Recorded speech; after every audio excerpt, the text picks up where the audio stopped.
Hello again, everyone. This is John and Glenn with BestPriceNutrition.com. Today we're here to talk to you guys about the USP Labs OxyElite Pro new version, which Glenn is holding, or new formula. I have the old formula in my hands. Difference between the two mainly is that the 1,3-dimethylamylamine is not in the new version. That's really the biggest difference. Also, like the Bacopa, something to make you mentally feel good, helps with memory, and cognitive acuity, things like that, is not in it. And Glenn, what else? What are some of the other differences that you can highlight? There is more caffeine. There's 135 milligrams in the new formula, whereas the old formula only had 100 milligrams. Just to go through some of the ingredients or difference, there is a similar ingredient, Bauhinia purpurae, also known as purple orchard tree. There is some research in mice to show that it can increase T3 and T4, or thyroid hormone. That's strictly in mice, but so yeah, that's the same with both. Another new ingredient, norcochlorine hydrochloride, or norcholine it's also called higenamine. New ingredient on the market. It's a beta 1 and beta 2 adrenergic agonist. Similar to, I don't mean similar to, but the mechanism of action action is similar to like a clenbuterol or albuterol. And you're not suggesting it's on the same level in terms of potency, but the idea is that it would work the same. Exactly. And those are bronchodilators, which also can increase lipolysis. Exactly. Yes. So that's that. And those are, just real quick, those are drugs that typically are given to people with asthma, but a lot of bodybuilders use them recreationally to help get lean and so on and so forth. So that herb seems to have a similar mechanism of action. Exactly, yes. Not on the same level, potency. Not on the same level, but same mechanism of action. Same idea. And that is also one of the ingredients in here that you'll get some sort of a feeling from. People have noticed an increase in heart rate from it. Okay. Next ingredient, aegeline, or aegeline, A-E-G-E-L-I-N-E. So however you pronounce it, I don't know. Okay. The idea behind this is it may cause a release in histamine, and some of the research has shown that there's people who think that because they take antihistamines it causes them to gain weight.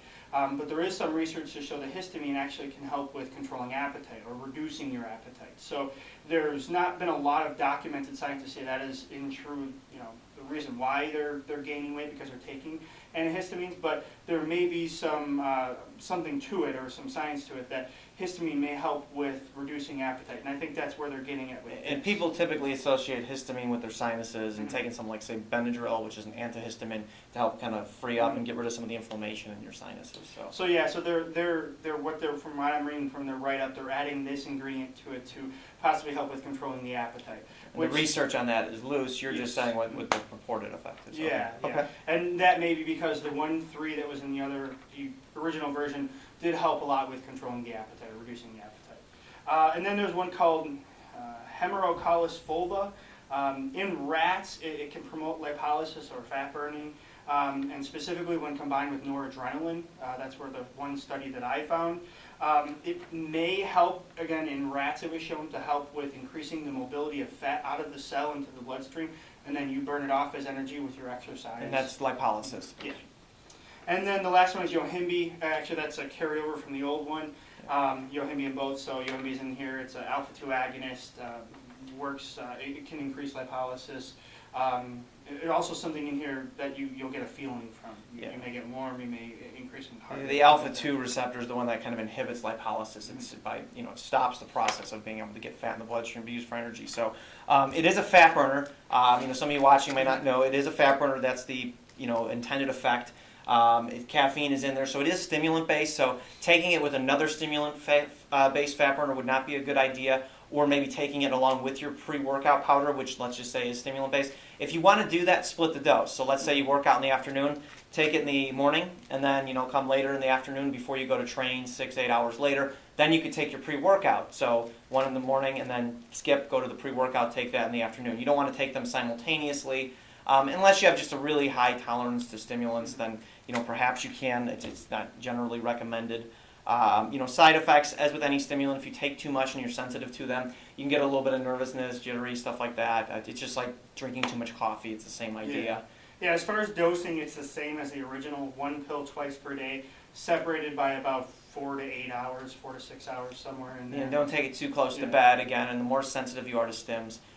Again, you wouldn't drink coffee before bed, although some people can and then go to sleep, because it's highly individual how sensitive somebody is to stimulants, And with stimulants, we typically recommend people give themselves a break from time to time because, you do become less tolerant to them. You build up an intolerance, or you build up more of a tolerance to them, I should say, where it takes more and more for you to feel them. So, you might want to use a couple bottles and give yourself a break, or some people use it like Monday through Friday, take the weekend off, and use a small amount of caffeine maybe on the weekend if they're worried about getting headaches and things like that. But overall, in a nutshell, that's what it does. It is a fat burner, and again, the biggest difference is the lack of 1,3-dimethylamylamine. At the time of this video, that's still up in the air as to whether or not that's going to be banned.